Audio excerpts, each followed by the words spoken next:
With your permission, Mr Speaker, I'd like to answer this question with question 18. And building on recent announcements, I've just held 2 roundtables with care leavers and care leaver charities. The next step is to meet with employers, exploring how we can further improve job opportunities for care leavers.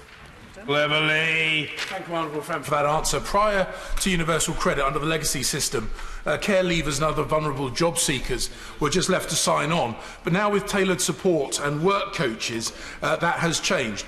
But now that youth unemployment is at record low levels, what are work coaches, or rather, what is his department doing to make sure that work coaches are helping care leavers not just find a job, but the right job for them?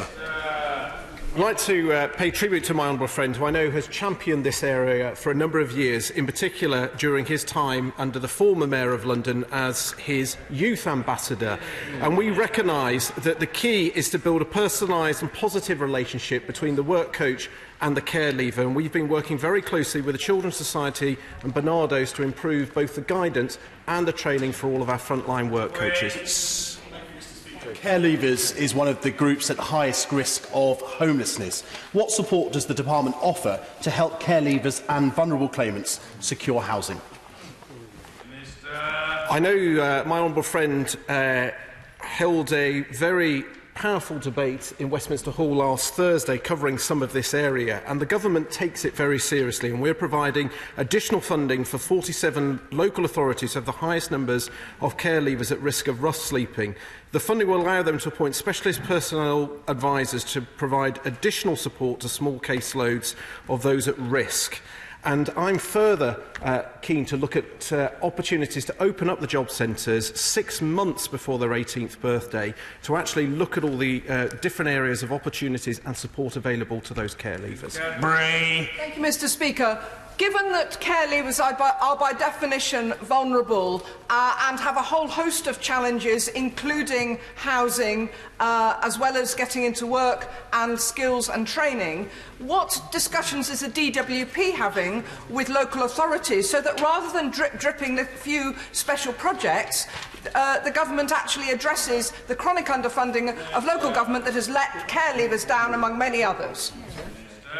Our whole strategy of supporting care leavers that was set out as part of the Care Leavers Covenant is about having closer partnership working not just with the Department of Education but with local authorities to make sure there is consistent support across the board. And that's referring to the previous answer I've just given, where I want to actually start that earlier, giving them maximum amount of time for young care leavers to prepare for the transition as they reach 18.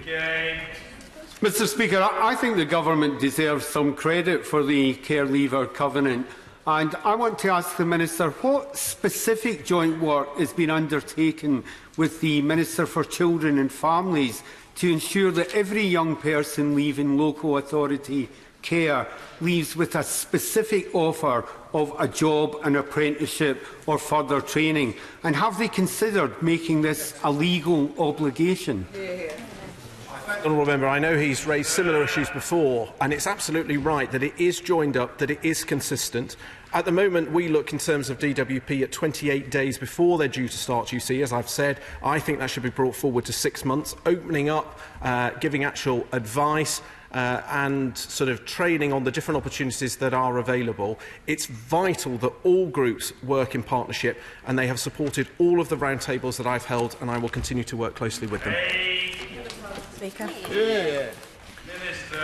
With your permission, Mr Speaker, I'd like to answer this question with question 19. There is clear evidence that work offers people the best opportunity to get out of poverty. A working-age adult living in a household where every adult is working is about 6 times less likely to be in relative poverty than one living in a household where nobody works. Please, Haig. Research by the Joseph Rowntree Foundation shows that the real terms cut in social security is the single biggest driver of in-work poverty, leaving those struggling to make ends meet on poverty pay losing hundreds of pounds a year. So if the Secretary of State is looking forward to the benefits cut not being extended, as she told Sky News, why does the government not end it now rather than waiting to review it in 2020? What this government is doing is not only delivering record employment in all regions of the UK, and it is accepted that work is the best route out of poverty, but we are targeting support at the most vulnerable in society with the increases in the national living wage, which will see the fastest pay rise in the last 20 years, the changes to the income tax threshold and doubling of free childcare. Rupa Hack. Crash-era debt that was owed to commercial lenders and stemmed from lifestyle desires.